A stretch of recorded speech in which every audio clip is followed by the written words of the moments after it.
Ramai orang nak bebas hutang, tapi tak tahu nak mula dari mana. Salah satu cara paling berkesan adalah gunakan emas sebagai alat bantu kewangan. Dengan disiplin dan ilmu yang betul, hutang boleh ditutup satu persatu hasil daripada tabungan emas. Ada 5 tips penting untuk bantu anda tutup hutang dengan emas. Yang pertama, mula menabung melalui akaun emas cash. Dengan bajet serendah RM100, anda dah boleh mula bina tabungan emas sendiri. Gap adalah cara paling mudah, paling fleksibel dan paling selamat untuk menabung tanpa perlu modal yang besar. Penting mula dulu walaupun kecil. Yang kedua, lengkapkan diri dengan ilmu. Baca buku seperti buku Wang Emas dan Misi Bebas Hutang. Dua buku ini akan bantu anda untuk faham asas simpanan emas, strategi tambah gram dengan konsisten dan cara urus kewangan supaya tak terperangkap semula dalam hutang. Ingat, emas tanpa ilmu tidak membawa apa-apa makna. Yang ketiga, menabung ikut bajet,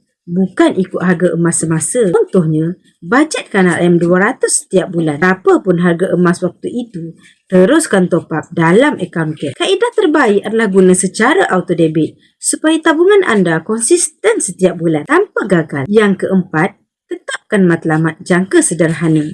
Jika sasaran anda adalah bebas hutang dalam 2 tahun, fokuslah menabung dahulu daripada sekarang. Emas memang ada turun dan naik dalam jangka pendek, tapi dalam jangka panjang, nilainya pasti meningkat. Sebab itu, penting untuk sabar dan konsisten. Yang kelima, sertai program-program edukasi emas dan kewangan yang dianjurkan oleh komuniti G100 Network.